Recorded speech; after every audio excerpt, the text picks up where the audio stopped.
Okay, everyone, welcome to today's show. And we're going to discuss today about building things that last and building something that will last over time. Now, particularly with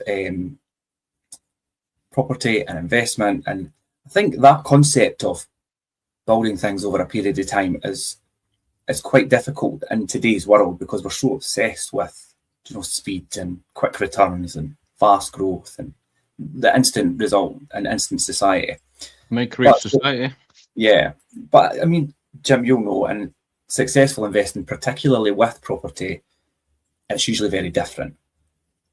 And I think it's quite interesting because, Jim, you've got that experience where you have gone through your investment journey. You've done 10 years, 20 years, 30 years.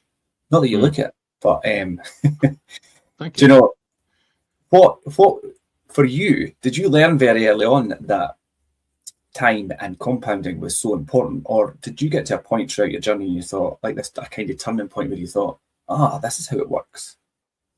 Or was it a combination of both? Yeah, I think I realised just at the beginning. I think I realised at the beginning over a period of I don't know, a couple of years, and it gradually got to sink in. If you start taking profits out straight away, that there's less money to grow and invest again. And I was an accountant anyway and a statistician, and I understood the concept of money doubling up. I mean, my mentors, I think at that time, my mentors, I had been speaking to my mentors as well, who was teaching me anyway about compounding, about the 1 pence doubled up for 31 days is 11 million. So I kind of understood, and I knew about delayed gratification because of something else I was involved in before. That's really what it came down to. Yeah, and that skill and that knowledge obviously then allowed you to build something quite significant over a period of time, rather than these short-term gains.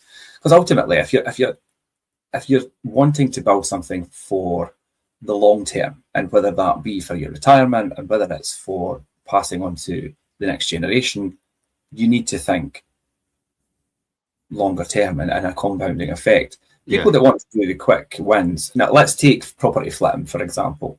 You could make a really quick buck doing that if you do it properly. But then you need to move on to the next one in order to keep that going. Just continually cutting down the tree, Yes. That bears the fruit. But I think it's the only option people have in the very beginning when they've absolutely no money. Just to build some sort of, to build some base and wealth, or wealth base. Because you tend to find quite a few of them actually give up their full-time job and actually concentrate fully on this. So they have to earn an income out of what they're doing at the same time. Whereas what I teach is, no, stick with your full-time job, because that looks after your living. And what you do outside of that is the property and investment, that looks after your lifestyle. Mm-hmm. Yeah, because people go all in with this, say the word in property flips, go all in, and if the money they make on that, they need that then to live and do all these other things as well, because they're not working another job to sustain their lifestyle. So initially, like you say, get things up and running, have it as a side hustle, as you say, and still have your job, and you could run them simultaneously. Absolutely. And you always bank on the fact that, and the reason I did it all close to me was I banked on the fact that if anything came to a disaster at any point in time, like the economy or the markets or anything like that, or I lost my job, I'd be able to take back the management. Therefore, I'd be able to do that myself, my full-time job. So I had created some sort of job that someone else was doing anyway, but it was easy enough because it was an agency. I could take it back when I want. That's the point of doing that, and that's what I would teach as well. Use the agency while you're doing your full-time job. They do all the work for you. And at that point in time, all you need to do is work on strategy, which is acquisition, really, and actually getting these numbers right at the beginning. Once you do that, then the agency does it all. But then there comes a point in the future where you think, I've not got enough money, or I'm not bringing enough. And then you look at that and think to yourself, okay, I can take back some of that management temporarily in order to gain an income until I get another job or a better paying job. Later on, it just depends what lifestyle you're going to build yourself to in that period as well. I mean, I literally just survived on. We survived on with our house and all our payments and everything like £1,000 a month. Mm-hmm. But we were bringing in about 2, I think. So everything else was going back in. Get started, especially like you say, there was both of you at the time, and you've got that same mindset, and it helps you build them in the first instance. I'm not really sure we'll have that both same mindset.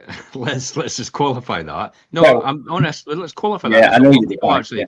Yeah. The one reservation you get from quite a lot of people that start off investing in property is, my partner's not too keen. They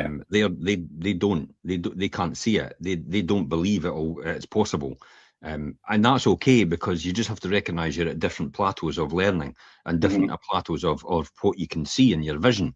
And you'll always have probably one partner with a long-term vision, one partner will be a short-term vision, periphery, whereas the other one's like long-term focused. And you have that. That's understandable. That's normal, by the way. That's not somebody undermining you. That's just the way they think. The object of the exercise here is to make sure you balance both of them. You'd better balance both of them than have nothing at all. Yeah. So I know you would want to go all in, whoever that person is that's tuning in on here. You want to go all in and you believe it and you think it's going to happen and all the rest of it. And this other person that's with you doesn't want to do that because they still want some sort of lifestyle. Then you have to accommodate that. 50% of something's better than 100% of nothing. And find that balance. Yeah, and are you prepared to sacrifice your relationship then for this, for the money? Is it worth it long term? Possibly not. Yeah. Yeah, and that kind of covers like the short-term profit versus the long-term wealth and things, kind of. But I was going to ask you the question about why good investments need time. But I kind of have a good example for that, and you'll agree with me just now, because I was just before we come on air, I was looking at properties that are coming on the market for sale in our area. You invested initially, Jim, in an area in Aberhill and Fife, and I've just noticed in the street next to where you invested, a 2-bedroom house, and I just looked at the price point, and it's like 170 grand. I mean, granted, it's nice. I just thought, God, and let's go back 10, 20 years. Would it have been at that price point, even if it was nice? Definitely I think they were 80 grand at that time. Yeah, some 80, 90 grand. That's what I kind of thought. Yeah, I was selling them at 80 and 90 grand when I was in a estate agent 20 years ago. Yeah. For a 2-bedroom semi-detached. Yeah, so it just shows you. I mean, that gives you the extra equity, which ultimately you would remortgage and reinvest in your portfolio. You could do that and then build more wealth, because ultimately what you're doing is you're taking the same wealth but multiplying the units in order to create more income. That's what you're doing. You're not actually generating more wealth. You're generating more income. Whether you transfer that into wealth or whether you use that for yourself to pay yourself is a choice. So notice how I said whether you transfer the income into wealth or you keep it as an income. Yeah. But ultimately, you would never get to that point without time. Yeah, without time. And ultimately, it's sacrifice as well. It has to happen. Yeah, and throughout that time, you're going to have rental income. You've got that growth, and a lot of people do concentrate sometimes on the debt reduction. Basically, let's pay the mortgage off.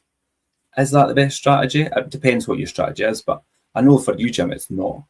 It depends. If you've got money to pay off your things that cost the most. In other words, usually credit cards. If you've got credit cards, pay them off before you pay your mortgages off, because your mortgages are tax deductible if you've got a limited company structure. You do get a tax credit if you've got in your own name at 20%, but ultimately you should have it in a limited company structure now, and they're tax deductible, that mortgage interest, whereas it's not under your name, but your credit card isn't tax deductible. The money you spend on it, if it's your personal stuff. So therefore, you would immediately go for that. To pay that off first before you pay anything else off. You wouldn't pay down your mortgage. There's no point in doing that. Over the medium to long term, property will actually appreciate, and that means your debt automatically gets reduced. Your loan to value actually gets reduced just through deficit reduction. Inflation over time erodes that mortgage, while the property value goes up. Yeah. And that demonstrates clearly like how patience can just be as important as the capital that you've got. It's paid to wait. That's it. I'm paid to wait. I'm paid to sit and wait. That's it. When I'm waiting, I'm getting paid. Yeah. Just to sit and wait. I'm happy to do that. I'll sit anytime, as long as it's on a nice sunny beach, pina colada. Now people might ask, how is that? How have you done that? And that's how you deliberately engineered your portfolio to do that. Mm-hmm. And anyone can do that, really, if they put their mind to it. Anyone can do that. Anyone can do that through a low-cost mutual fund as well. Mm-hmm. You know, with in their pension for long term. So you could choose property, and some people like to get involved in property, they like that idea. But some people actually, I would recommend just going to a non-managed equity fund and a risk-adverse one. Probably, I mean, I'm in UK equities with Standard Life. So and every amount of money I get in, I get the tax on it, and if I'm a higher rate payer, I get tax back on that as well.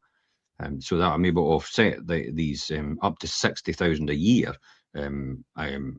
against my income in order to get the tax back on it, on the higher amount that I'm paying.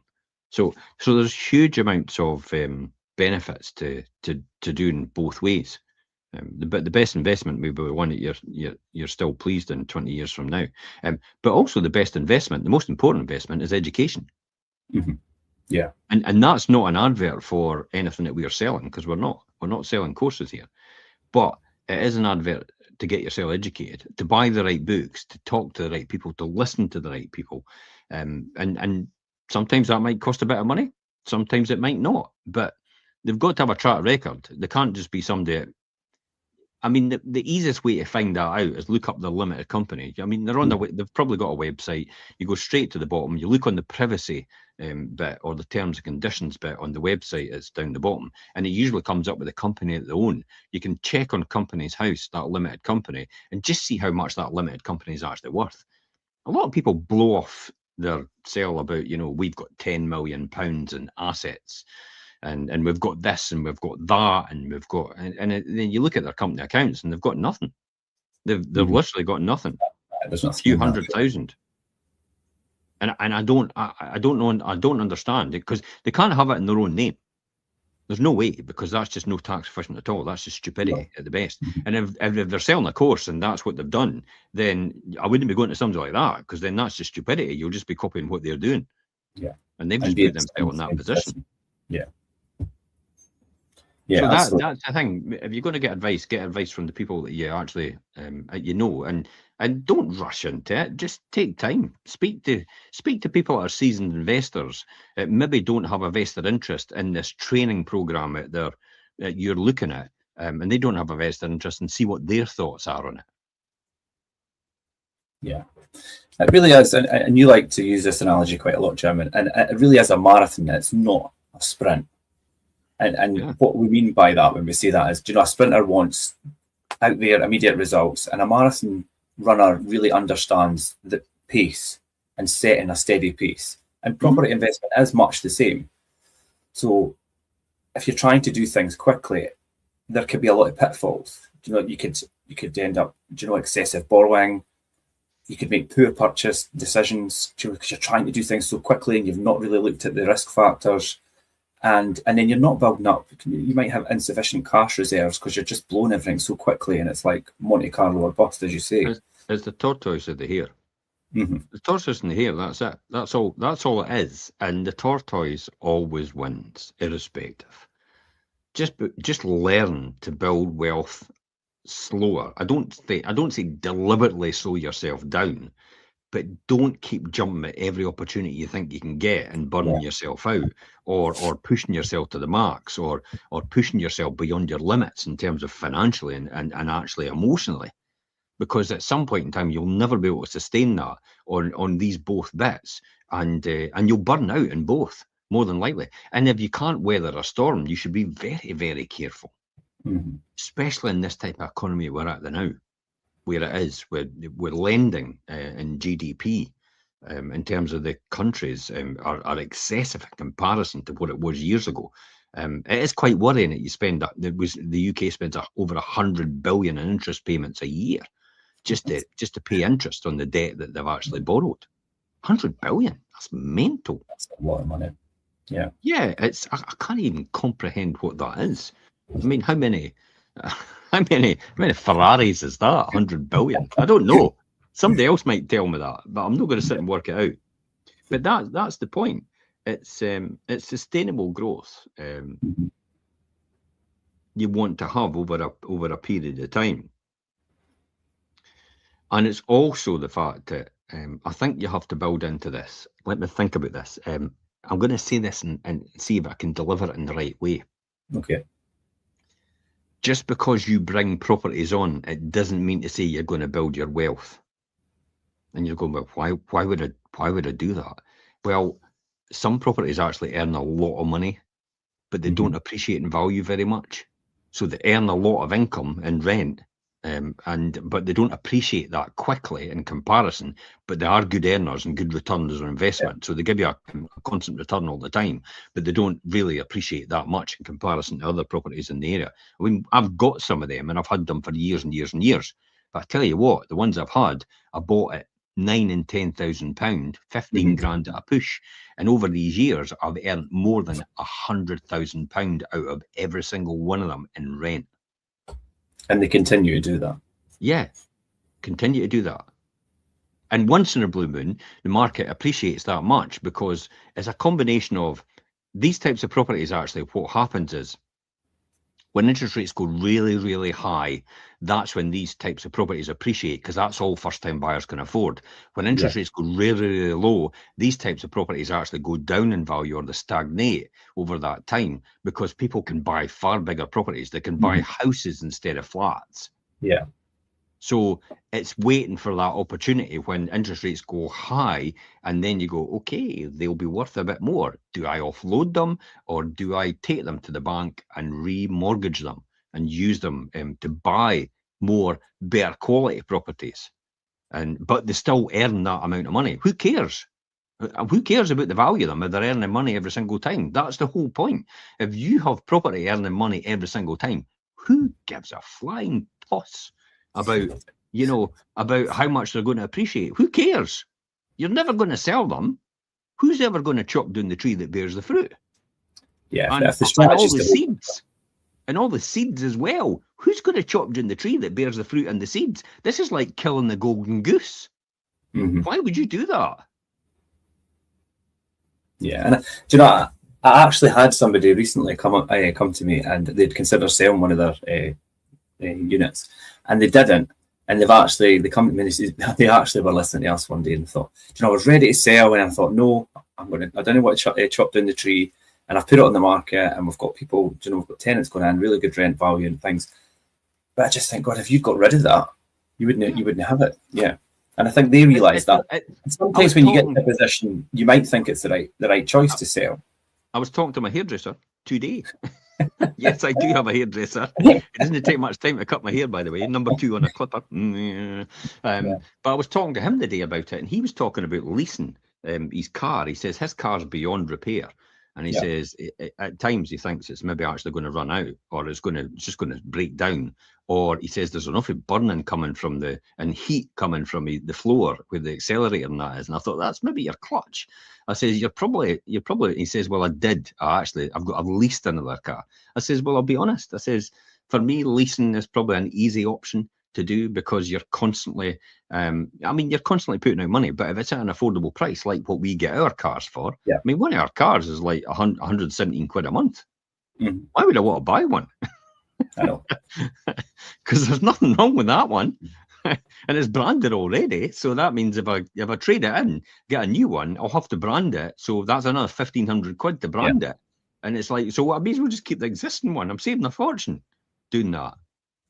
And then maybe have the option to buy it because I know they'll sell me it for about 9.5 grand because they've offered me already. And I went, no, 117 quid a month's too good to give up because it's tax deductible as well against the expenses. So my point was, it's what works for you and not necessarily what you think is the Oh, it's the difference between objective and subjective. Mhm. It's like, oh no, that it has to be that. No, it doesn't have to be that. It doesn't have to be that way. It doesn't have to be this way. It could be the way it works for you. And It's the that, same as what we spoke about with people renting, and people are more renting now than they are buying because it's more affordable, it's more flexible, and because for years people have had indoctrined into them, buy your house, have have a home ownership. It's the yeah. same idea. Whereas renting, Yeah. Why would you not buy your house, buy your house, buy your house? Well, does it make sense actually you buying your house? Where are you going to go in a couple of years' time? Oh, well, I'm thinking about moving abroad. Well, you wouldn't be buying a house then because the entry and exit costs involved in that are horrendous in comparison. And if you buy right now and move in 2 years' time and try to sell it and the market's dropped, then you've lost money. Why would you want to take that risk? Why would you not just rent for that period of time? And then when the decision comes, I'm staying for good, then go and buy a house. Mm-hmm. Oh, but it'll have gone up by then. How do you know? Might have gone down. Yeah, it could have. Economy, there is always swings and roundabouts in an economy, and house prices do go up and down in the short term. And you don't know when they're going up and down. I mean, they're going up now, but at some point in time, they're going to level off. I saw an article actually in the online this morning, and it actually said, oh, the London market's dropped. Some properties in the city centre of London have dropped by about 30%. And I went, I think you're making that up. I don't think it's gone down by 30%. It's like, but that's them trying to get the market upset. And then there was another article that actually said it's house prices have dropped, and for the first time in 8 years for their highest drop, and if that means the lowest drop or whatever it is, the highest drop in 8 years. And it's like, it's only 2%. And I'm going, well, if you bought a house 8 years ago, a 2% reduction today is not going to make a dent in how much it's appreciated by in that period of time. So I don't think anybody should be really worrying about that. But see how the headlines try to make that out as if it's a panic. The headline. Oh, I'm going to lose money. It's like, no, if you bought your house 8 years ago in that time where that's gone down for down by that 2%, and the last time it was that much was 8 years ago, you've nothing to worry about, because I know house prices in that area had gone up 17% in that period. So they're 15% better off still. Yeah. It's still better, 15% off. What do you care? Yeah, headlines could tell such a different story for the actual context of it. It doesn't matter if it goes up or down if you're earning money out of it. If it's an asset, it generates money and the money stays the same. It's immaterial. The only thing you worry about up or down is your loan to value within the tolerance of the bank. In other words, if you agreed to borrow at 75% loan to value, then if it goes down at some point in time, is it still within 75% and below of loan to value? And if it is, who cares? Doesn't matter. That's what happened to me in the credit crunch. I didn't bat an eyelid. Bank never came in near me at all, because people lost their jobs, and guess what? They had to rent. Yeah. So it boomed in the credit crunch, the rental market for the people that were still in it. Because people had to rent, couldn't afford their house anymore, so it got taken back off them, and then had to go and rent. So it doesn't matter what market you're in, you're kind of with rentals. It's kind of it's a win-win situation most of the times, on the majority of occasions. For the most part, it is. Yeah, I was going to start. So I was going to say about the whole marathon and sprint thing, and if you're doing things at a pace, it gives you a lot more time to do things. Do you think about things? Do you make sensible borrowing decisions, like you say, and it gives you time to build some cash reserves so you've got a fallback, and possibly giving you time to make decisions when possibly not to buy something. Well, look at what we're doing now. We're not buying that block of flats, possibly. Yeah, I know. I just there's something, my wee spidey sense actually tinkling away, thinking it's maybe a bridge too far. There's something no right about this. It's just like I just get that feeling. And I took years to try and go against what my gut feeling was every single time, and I've learned it's like, no, every single time I go against my gut feeling, I always lose. So the thing is, if that doesn't happen, there's always. I mean, we've already looked at other options if that doesn't go ahead. So it's one thing's not right, there's always another opportunity. The phrase that pays is if you don't win in the investment, you don't win in the investment a marathon by starting the fastest. You win by staying in the race. Yeah. And Jamie Adamson from Cammy Barnes is he's the guitarist there. Jamie actually said something really succinct to me was, if you stay at the table long enough, you'll get fed at some point. That's a good one. Yeah. And it's only staying in the game. That's what it is. So the key is here is to let time do the work. Yeah, time is the most important thing, and I feel like we talk about time quite a lot, but it's one of the most important things and the most powerful components of not just property investing. I think investing in general over a long enough period, a property, for example, may potentially benefit from, like you said, Jim, increasing rents, capital appreciation, and mortgage reduction, debt reduction over time. It could be some of these or a combination of all, but none of these are guaranteed. But time gives you the opportunity to work for them to try and work together. Do you know? What's the average rent for a one bedroom, would you say? 500? At the moment, 450, 500, yeah. So 500, we'll just say 500. Multiply that by 12, 6, divided by 12. Multiply it, divided by 52. So 6,000 divided by 52 is £115. When I first started, rent was £55 a week. There you go. So 115 minus 55. Okay, this is 30 years ago. Remember, so in that time, the rents have actually gone up for a one bedroom in that time by more than double. So just over double. Okay, so that's a hell of a jump when you think about it. And that can't be bad. And then when you think you've not got even factored in the fact that the property that you bought at that time is possibly doubled, even tripled over that time. Yeah, time is definitely that factor. I was going to talk about as well we hear quite a lot, and anybody that's listening, you'll hear quite a lot about BRRR, and that's buy, renovate, and things. But I think I think you'll agree with this, Jim, and it's more buy well, rent the property, maintain the property, review it, reinvest, and then repeat. And that is quite a good strategy because, and I think particularly the review, reinvest, and then repeat. Yeah. Can I just tell you as well, is that we've calculated rents have just gone up by over 100% since that time in the 30 years. But inflation's done the same thing. It's matched it like for like. Inflation's gone up by 107%. So your rent has been your rent has actually been protected in terms of its return, in terms of what it's doing. And then your property has possibly done the same thing as well. So you've hedged yourself against inflation.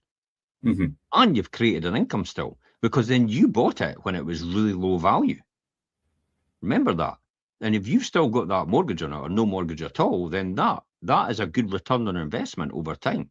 I don't care about what anybody says about inflation eroding it, because it's not. It's actually kept up with inflation. And I don't know many investments that can keep up with inflation over a 30-year period. Yeah. And in a single point, one investment, the same time over 30 years has kept up. I don't know many investments that I've had investments that have actually gone to the wall. Enron, classic example. They've gone to the wall. So if you kept your money in Enron all these years, you would no longer have anything at all now. So there's all these different companies and everything like that. Everybody, you've got to invest in them. You've got to invest in these people. What about MySpace? Where's that now? Gone. Yeah. What about Friends Reunited? Where's that now? So it's like everybody at that time, you'll need to get on the bandwagon, invest in this, invest in that. British Gas thought it was a great idea, bought Friends Reunited for an absolute fortune, and then folded it. Yeah. And that's what you have to understand. Property's been consistent over that period of time, consistent all the time. And that's the key. It's about consistency, and it's about time, and that's where you get your return. And it's the same asset, just being improved each time over a period of time. And you're not taking all the rent to yourself. Let's get that straight for anybody that thinks it's like, it's money for old rope. You're not doing anything for it, because you've still got to refurb the property. You've still got to look after it. You've still got to pay your insurance. You've still got to pay your managing fees. You've still got to pay your property management fees for your factor fees, potentially. You've still got to refurbish, you've still got to improve over that period of time. So that's what that goes to. And it's just it outperforms most asset classes. That's the key here. Yeah, and you're absolutely right, and it does outperform. And people might say, when you talk about, you're talking about Enron and Friends United and things, so investing does come with an element of risk. So people could argue, well, property comes with an element of risk when you're investing in it as well. I know it does, but you could minimize that quite a lot for the most part. Yeah, I would say so. It's risk. You've got to understand the probability of risk and risk management and how you do that. And it is actually just testing things like, if the rent goes down to X amount, can I still survive? If the occupancy rate drops and it's empty for a period of time, where will it break even that I can survive? If interest rates decide to go up because I go out my 5-year term, but I've not got enough to remortgage because maybe the property prices have dropped, which happened in the credit crunch, people couldn't remortgage, they're stuck on a higher interest rate as a result because they're going to normal standard variable rate. Can I still survive on normal standard variable rate? And if the answer to all these questions is yes, then you've kind of just you've almost de-risked the whole situation and hedged yourself against any catastrophes that could actually come. I mean, that's a great position to be in, because that's how you sleep well at night. I got 99% on my sleep last night. 99%. Congratulations, excellent. And it's like, well, why do you think I sleep well at night? Yeah. And like you say, even though there's still maybe that small element of risk, if you get to that point, you're not going to be alone. Do you know, everybody else is going to be... Well, I've still got my job. Do you know, but even if it's like with your investment things, if it's interest rates and things, then everybody's going to be in the same boat if they get that bad. Listen, Richard, I've still got my job. I still work a job. I've still got my job for income. It's like the property investment income is something that's maybe a novelty to dip into if I want it every now and again, but very rarely, and it just keeps investing back in. Yeah. And why do you want to do that? Well, I just want to see how big I can grow it, I suppose. That's all it comes down to. Yeah, so time really does, and that demonstrates why, do you know, over 10 and 20 and even 30 year periods really do change the investment picture, and the benefits of reinvesting your income and things back in. And your mortgage reduces as well in comparison to the price of the property going up over that time. And it is the long-term power of compounding for there. Some of the most productive things you can do is to give your investment a good time, enough time for that. It's just time, that's it. Yeah. The biggest challenge for most people is the fact that they can't sit on their hands. And that's a big thing for people, because they'll try it and then they'll get to a point where nothing seems to be happening and they think that that's wrong. First 5 years. Yeah. That's usually what happens. First 5 years, people lose sight and think they're going to be an absolute fortune after 5 years. And they don't realise all they've done is just built the foundations. That's setting things up. But that's the most important thing. After the 5 years, you've built the foundations and you want to see how... I mean, we all see it every day.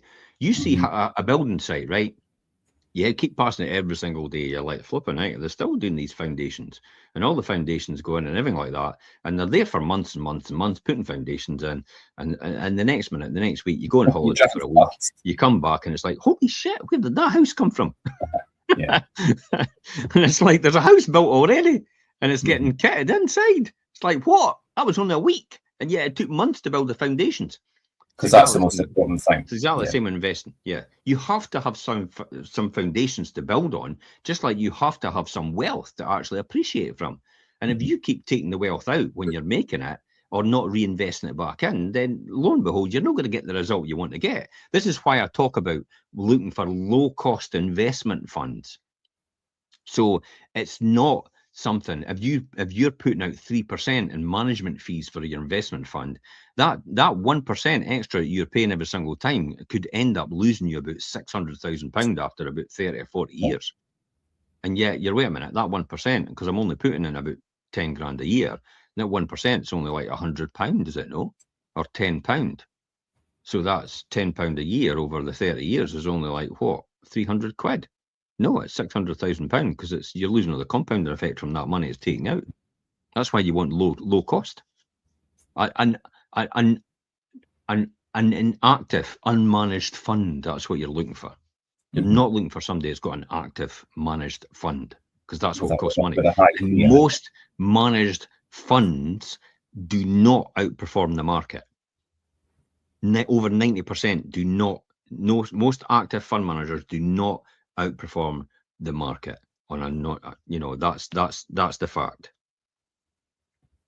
Yeah, but yeah, and that pitfall of people not being able, like you say, to sit on their hands and just be patient for those initial years and let what they've built progress. Not every year is going to be successful, and I think that's the expectation, because property values might stagnate, interest rates can increase, costs and regulations change. That's classic though, isn't it? My property is not going up in value this year. Is the market peaking then? No, it's not at all. The market's still got loads and loads to go over all the years as salaries go up and interest rates go down. And house prices go up as well. The market will not stagnate. It's only a short-term blip. You look at any housing market and over the long period, and it just goes up like a curve like that. Yeah, almost like a J curve at some point in time. And I laugh at that every single time when somebody says, "Is the housing market peak now?" It's like, no, it's no peaked. It's got a long way to go, and it will still keep going, and years and years to come. Yeah, but that's the thing, and those kind of periods and that initial period does really test investors, because they will feel like they're not making any progress. But like you said, Jim, through that time, whether things aren't maybe changing so much, you're still generating rent, you're still reducing your debt, and you're positioning yourself for that future. It's that preparation. It's the old phrase, where preparation and opportunity meet is the point of readiness. Point of readiness, and yeah. You should always be preparing for another opportunity that'll come up, and that's the key here. That's why that's why we had talked about the block of flats and potentially we could purchase them, and the fact that I've just waited till the right time, and that's come up, and I made them an offer, and they were like humming and hawing, and I'm not too sure based on their reaction whether it's something I want to do, and that's okay with me, because I now know I can go and buy something else like that anyway. Yeah. So I'll just wait for something else to come up. I've got all the time in the world on my hands. I will live to over 100 years old, and I'm only coming up for 60 right now. Yeah. Imagine having another 40 years, or even another 60 years potentially. People laugh at that, but it's like, look at how many people are growing older now, and they're living a lot longer now. If you manage yourself right now from 50-year-old onwards, you're 50 or whatever it is, you've still got time. You can manage your health, and that'll eventually manage your wealth as well at the same thing. Because it's having that sharp mind, but also having that body to work with it. Yeah. And that's compounding. It's compounding the small gains that you get in your health every single time. Why do you think I run and I do triathlon? It's not for the fun of it. Well, I do like it sometimes. Yeah. But there's sometimes, I was out this morning, I had no time. I looked at my diary and went, oh my God, I've got loads of things to do today. Right, get your skates on. And I was out there straight away, 31-minute run. That's exactly what my watch told me to do, 31-minute run. So I ran 31 minutes, made sure I was back in time. I was washed, changed, turned around, out the door, and I was there. And I sat in a queue for about half an hour in the car because of an accident. Hopefully everybody's all right. But it's like, I was frustrated because I was right on time and forced myself to get to that. And then I had to sit for a half an hour. It's like, I could do nothing about that. That's another lesson, you see. Yeah. You're on a motorway or a dual carriageway and there is no turn-off. And you've got a divide in between. You can't go onto the other carriageway on the other side and go back and take another route. You're stuck there. So what you're going to do, piss and moan about it all the time. No, you're not. You're not going to get annoyed about it. You're going to turn the radio on. You're going to get some music on, and you're just going to relax and go, yeah, this too shall pass. Yeah. Just like life. That's a really good analogy. Things will not always go to plan, no matter how organised you are. You just need to learn how to deal with it properly. My frustration was my Google Maps says go and turn off before I got into it. Oh, really? I'm not going that way. I must have typed the wrong address in. And I actually doubted it, and I passed the junction, and the next minute it was like, oh, bugger. It knew before me.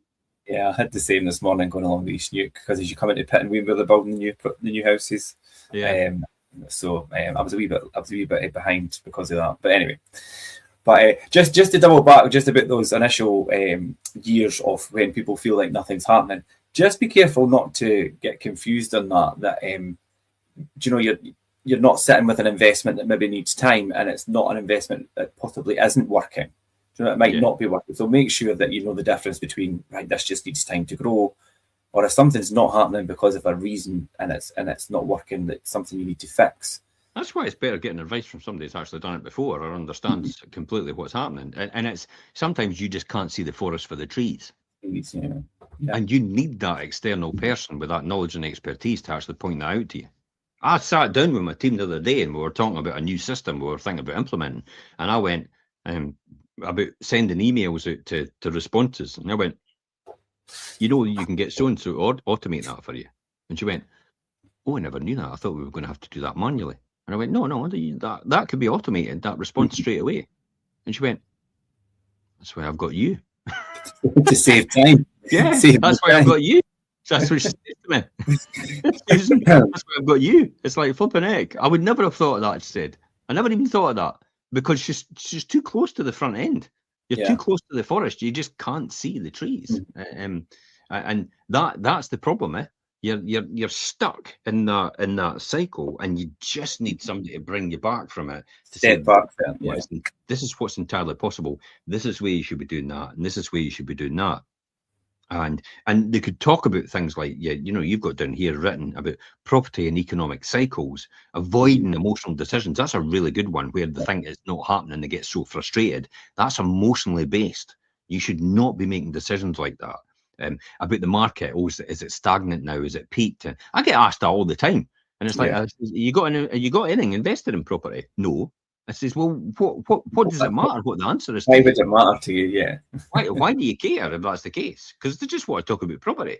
Everyone wants to talk about property. I've not got any property at all. Why would you need to talk about it then? What's the point? Yeah. And looking beyond property values alone, and looking beyond that, and looking for the wealth creation you're going to generate out of that, both through income and appreciation at the same time, and maybe one or the other, depending on what type of market you're in, whether it's a market going up or a market going down. And when to sit on your hands, that's the most important point, when you should actually do nothing and just leave it and let it generate income. Stop bloody tinkering with it for the sake of it. Yeah. If it's making money, don't go smash walls down just because you need something to do. Go on holiday instead. Do something lie on to a make beach. you feel busy. Yeah, lie on a beach if you want something to do. Go scuba diving like I do. Climbing mountains, running, triathlon, whatever it is. Keep yourself occupied. Just keep yourself away from it. Stop poking the bear. Mm-hmm. Yeah, it's not as easy as it sounds, but people need to learn how to know when to do nothing or when to actually take action. Well, it's that old adage about a quiet year doesn't necessarily mean a wasted year, really, because you have actually built on what you've got. It's when I'll admit, I always give my hairdresser, I always give him a massive tip for himself, and he keeps going, really? What for? I says, and I never say it to him, but I feel like saying to him, you know, by the time I've sat in this chair, I've made that money anyway, just sitting in the chair. Just sitting in it. All right, so I actually says to him, look, you'll probably make better decisions with this money than I will. I'll just sit and look at it. Yeah. And you'll probably make more. You'll probably make more of it. So you have it. I says, that's what people used to do for me. I come from an era where the older generation used to buy all the drinks for the younger generation every single time. No matter where you went, they wouldn't let us put our hand in our pocket. It's like, no, we'll get them. You know, my dad and my friends would always get the drinks. Yeah. Even though we had money, they wouldn't let us put their hand in our pocket. And that's the generation I come from. So I'm kind of that same mentality. That was always the way it was done. Yeah. It's interesting when you say a quiet year doesn't necessarily mean a wasted year, and that's absolutely right. if we're doing long-term investment and, we're talking 10, 20, 30 years, there will be difficult years. And how do people like, how am I meant to survive the difficult years? Because ultimately they will come around. And if you're looking at, say 20-year investment journey, something will ultimately at some point. Well, what's the first one? What's the first one that could happen? Interest rates go up. Interest rates, yeah. Yeah. Governments. What else? Compliance, inflation. Regulations, That's a big one, Properties need more higher standards according to the regulations as well. That comes with it. You have tenant turnaround. Yeah, they go and they come and they go, and markets rise and the markets fall in terms of property prices, in terms of value, in terms of interest rates, and all these different things in the 20-year period. You don't. I'll be honest. You don't need to predict every single problem. All you need to do is make sure you've got a strong strategy to survive it. And that is called planning, de-risking, hedging yourself against any of these changes, making sure you've understood your numbers before you start the journey. Every single time I just understand the numbers, so I know the journey is going to be a dead cert. I cannot lose. And you've listen what I just said to you, Richard. I cannot lose in the property investment. It is literally impossible to lose in property investment that I've got in, because I've de-risked the whole thing. There's never a time where I'm ever going to get to a point where I think, oh, it's a bit flaky or I'm in trouble or anything like that, because I've de-risked the whole thing. I've made sure it's all protected. All the assets are protected beyond what any risk level that anybody would think is even a risk at all. So you've got a risk meter where you've got, adverse to risk at 1, and then you've got 6 or 7, which is extremely, like you're into risk, you're all right with it. And I'm kind of down at 0 in terms of what I've done. I mean, I'm a risk person, but maybe I'm not really, because I work out every single risk and play the downside straight away. These are strategies I've learned from really high profile business people. You play the downside and you talk yourself, even though you think it could work, you try to convince yourself it's not going to work to see all the downside first. Yeah. So when you say you're a risk person, you don't mean you take risks. It means you de-risk as much as you can. Yeah, I never realized until we did all these shows. I mean, that's about 4 years we've been doing this. Until we did all these shows that I was actually quite a risk adverse person, even though it was all about Monte Carlo or bust. Yeah. And my attitude for everything. Would you say you did take some risks in the earlier years? Early years, I had to take risks. It was Monte Carlo or bust, because you kind of thought to yourself, well, I didn't really take these risks, because remember, my cash flow was always more than £250 a month after the mortgage. And at that time, 30 years ago, that was a lot of money after the mortgage is paid. So I was never in a position where I would say to myself, oh, I'm going to struggle. I would always have the cash coming in. I wasn't really bothered about the appreciation or the value. I wasn't bothered about that at all. I was just bothered about the cash flow that came from it, because the cash flow is the lifeblood of everything. And everything needs cash flow to operate. If you don't have cash flow, you're at bit. I had no extremely profitable businesses. We all know extremely profitable businesses have been sold off because of the debt burden that they have, because they can't afford to service the debt, even though they're very, very, very profitable, because they've borrowed far too much over that period of time. Kind of sounds like the UK government. It does. But yeah, when you say about it's not about predicting all these problems, a lot of people, and I have seen it, they spend so much time trying to predict rather than just building that strong strategy to help possibly survive 99% of outcomes, and maintaining cash reserves, stress testing their borrowing situation, allowing for maintenance and unexpected costs, and not really relying entirely on rising property prices. Yeah, I would never rely on it. Yeah. Never rely on it. And protect sustainable cash flow. Yeah. Long-term wealth isn't about performing well in good markets. It's about surviving the difficult ones. See how that approach comes? Totally different, yeah. So the key is to stop chasing quick wins. Yeah, the quick wins is one of the biggest dangers I think investors can come up against, because it's a bit of it's a distraction, and someone appears to be making money faster than another investor, and then it becomes fashionable, and that's the done thing because people are making all this money. Look Yeah, at crypto. exactly. That's a great example. If somebody wasn't making money fast in the very beginning of crypto, nobody would be in crypto just now. And there's all still convinced that Bitcoin is going to be the way of the future. Yeah, who cares? By the time you've worked out Bitcoin is going to be the way of the future, I'll still be loaded, by the way. And I'll probably have even more than what I've got now. So who's the real winner? Is it the person that's sat and thought, I told you so, Bitcoin. Did you invest in Bitcoin? No. Well, shut up then and sit in the corner if that's the case. It's like, what is the point? It's like, I told you Bitcoin would be the future. It's like, did you invest in it? No, I didn't. Well, if you knew it was going to be the future that for definite, then why did you not do it?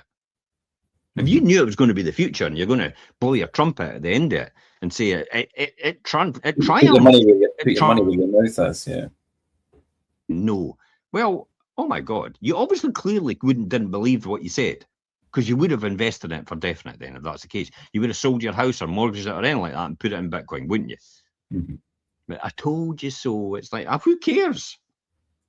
Well, maybe just phone you up while I'm lying on the beach and say, who cares? Can I have another drink, please?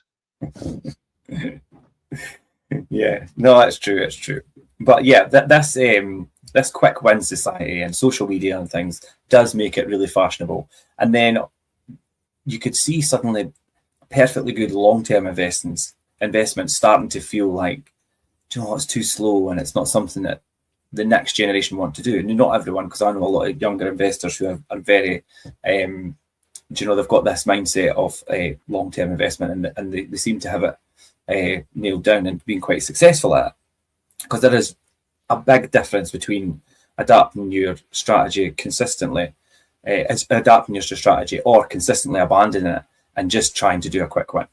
Yeah, that is it. You've got to stick to what you do. If you're jumping from place to place all the time, my dad used to say it all the time to me, and I don't know what you're talking about, when he said a rolling stone gathers no moss. Yeah, stand still. Like, what are you talking about? And he went, well, look at a snowball when it rolls down. It starts off small, it rolls down in the snow, and it gathers all that snow, and it becomes a big, massive snowball. And that's kind of like what your investment starts off like, just a wee tiny bit, it gets a bit of momentum, and it takes off, and it keeps rolling, and it keeps growing bigger and bigger and bigger and bigger and bigger. Imagine if you stop that snowball halfway and then cut it in half and try to roll it again. It's going to start from a small point again and try to roll again. But if it's not got enough hill to go down, it'll not be as big as it should have been if you had left it alone. Because remember, look at the bigger circumference. That's a really good analogy. Look at the bigger circumference it has as it grows. And that's exactly like compounding, how it works over the years as the snowball rolls down the mountain, the proverbial mountain. That's the key here. So don't keep abandoning it. It's the temptation, really, to take quick money, because it's like, I want it now. It's like, it's right for the taking. Yeah. This is why it's so important to understand where you're going. Where you're going, not where you are. You think about all the time about where you are, you'll never get anywhere. You have to think about where you're going, and then you'll work out how to get there and where you are just now from where you are right now. That's the key. It's being pulled by your dream or pushed by your circumstances. If you're neither, you'll do nothing. Social media is really bad for that, with unrealistic expectations. And Buffett talks about this all the time. And about nobody wants to get rich slow, do they? They all want to get rich quick. And Keith Cunningham actually talks about it as well. It's like, boring pays well. Boring pays well, Jim. The word straight out of his mouth. Boring pays well. Rich Dad. Yeah. That wasn't Kiyosaki, by the way. It was Keith Cunningham was Rich Dad. That's what the book was written on. But he does say that. Boring pays well. And so he says staying focused on your own objectives is key here. What you're doing it for. I think Kami Barnes actually talked about this the other day. I saw him on a podcast about it. And he said everything changed for him when he had his daughter, Bonnie. Yeah. And I remember talking to him. Nobody knows this, by the way. I don't think he's ever told this story, but I remember talking to him. It was the night before he was due to go on Britain's Got Talent. Mm-hmm. And he wasn't going to go. He had resigned himself right up to that point the night before that he wasn't actually going to go on Britain's Got Talent because he was offered to come on. They went and headhunted him to come on because that's what they do. They're scouts. And he decided he was definitely no going. But it was the night before, and then he thought to myself, you know, I'm going to get to all these years from now, and I'm going to sit. My daughter's going to need something, and I'm going to think to myself, I wish I'd bloody done that. Eh? Yeah. And that's the only reason he went on it the next day. That's the only reason it compelled him to go on Britain's Got Talent was his daughter, and the rest is history. Look at him now. Yeah, he's sold out the Barrowlands twice, and he's going to announce the OVO Hydro, and he'll sell that out as well. And then I believe strongly that he'll probably end up being in America. I believe that definitely. And I'm hoping that's going to happen for him. Definitely. I think the Scottish thing and that's a real selling point, especially. Well, if you hear the lyrics of his current song, his new song, it's so compelling, and it relates to a lot of people. Are you where you are right now? And do you really believe you should be somewhere else? And that's what the song's about. If you listen to the words, I think that's going to be a huge hit. Definitely, it's going to resonate with a lot of people. But it just shows you that's what made the difference for him. He changed because he changed his focus, not on him, but on something in the years to come. What's going to drive me? And that's what drove him to do that. He just didn't see that as a viable proposition, but he had been invited to come on, and he went for it for that reason. Yeah. I mean, you think about investing in your investments. Look at your investments and think: is the investment you've got producing the right income? Is your debt on that investment manageable? And is your overall financial position improving? Now, it might just be gradually over time, but as long as it's improving, you're heading in the right direction. And if the fundamentals remain strong, sometimes continuing in that way is the right decision, and not to deviate, like you say, and change and the shiny penny thing. Get distracted and think about others. Keep your own objectives in mind. Can I give you an idea about how we need to think about this? Can I give you the foundations here? Now, I did speak about foundation, didn't I? Rather than thinking about what's going to happen in the next few months and already, you've got to consider, and this is how I looked at it. I actually wrote a plan out how I would own about 40,000 houses. Yeah. it's nowhere near that. But I don't care, because it's like a shot for the stars and I hit the moon on the way down. It's like, who cares? It's like, I'm at the moon. Woohoo! That's the key here. So rather than actually thinking about that in the few months and consider the next 20 and all the rest of it, it's about the first 5 years are definitely building the foundation and learning and building reserves as a result. So just understand that the next 5 to 10 years is about the growth. It's improving, reinvesting, and I would say selectively expanding. So just learn to sit on your hands sometimes, and it might not be the right time. You never know in that 5 to 10 years from there, because that might be when the market goes up so high. It might be the market when the market tanks, and you're thinking, I can jump in now and buy at really good values because it's going to recover. And the next 10 to 15 years, that's when you strengthen it. You review your debt position, your equity and portfolio performance overall, and you start to build on that over time. And then 15 to 20 years, when you get to that point, you grow. You might want to reduce debt. Personally, the debt reduces itself, doesn't it, as the property value goes up? So if you don't remortgage, you're reducing debt anyway. You increase your income because you're getting natural appreciation through the rent. In terms of the rent's going up because salaries go up as well. You maybe sell assets. I've done that over the years, and I don't regret it because I was able to take the money and do other things more positive with it. And you create greater financial freedom for yourself. And the ultimate objective isn't necessarily owning the most property. It's actually reaching a point where your investments give you the actual choice. It is true financial freedom. No one owns or controls you.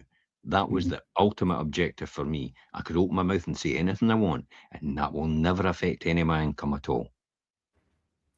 It's quite good that you've broken it down like that, because when we talk about 20 and 30 years, people might think, God, that's an awfully long time.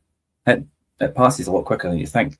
But when when you break it down, like you say, the 1 to 5, the 5 to 10, the 10 to 15, and then 15, 20 years plus, there's all different stages. And ultimately, at the end of that, if you start early enough and get to that point, you've got such a different lifestyle, and you could make all your own choices and answer to no one.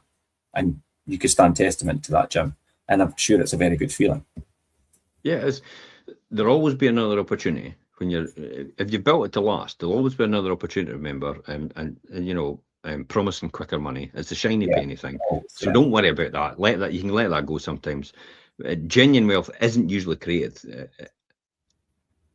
Well, genuine wealth is usually created through good decisions repeated consistently over a long period of time. Buy carefully. Mm-hmm. I mean, the numbers might still work buying at market value. If it does, so what? If it de-risks you, and all right, if that's the right investment for you, make sure your borrowing is sensible. Protect your cash flow. That's the most important thing. Reinvest intelligently. Allow time to work. Just allow time to work. Just get rich slow. It's all right. Don't build your investment strategy around the next 6 months. You're not going to get rich quick, because what will happen if you get rich? Well, if you get rich quick, what happens here is you lose sight and lose focus of where you are. You'll probably fall apart, and you'll be in bits and pieces because you'll not know what to do with the rest of your life, because you've not had enough life experience to understand what comes next and what you need to build on, what you need to do next. So that's why you end up falling apart. That's why you get people leaving football and stuff like that, and they just fall to pieces. Where some people actually understand what to do. Pro wrestling as well, that sometimes happens. Comedians, Lee Evans, look at him. He walked away from a huge career in America and just turned around and says, nah, I don't need any more. I don't need any more. I don't need this. It's ruining me, and it's ruining my relationship with my wife. So they packed their bags and got on a plane and just flew back home, and everyone in Hollywood went, what? You're joking. You were the rising star all the way through this. You're just like, nah, it's no for me. I don't want to do that. Rick Astley did that in the beginning when he was 20-year-old or something like that, and just stopped in the airport and stopped the car. I just want to get out. And he got out, never got the plane to America. Yeah. And then appeared later on. See that? Appeared later on. And then his career's still there after all these years. So when you look at all these different things, you could see how this advice actually applies to property investment as well. Mm-hmm. Don't build your investment strategy around the next 6 months. Build it long term. Build it around the next decade or something like that. And because the objective simply isn't really to build wealth, it's to build wealth that lasts. Yeah, to build something that will, stand the test of time and it will last is ultimately the goal. And I think we've clearly demonstrated today that time, patience, and knowledge are key elements of all of that. And finding that from other sources and other people, the right sources and right people, is so important to help you build something that's your wealth journey that is going to build something over time. Okay, so that was building something to last. And thanks for all your input, Jim, because I think it's quite a good subject to speak to you about, because you've got the experience over that time, and how you have built things over that time, and your experiences are very much correlated directly to what we were talking about today, and I think it backs up. But if anybody's got any questions or even want to share their own experiences, put that in the comments box. You could reach out to me direct. My contact details are in the blog attached. And till next time, Jim and I will see you on the next show. Perfect. Bye for now. Thanks for that, Jim.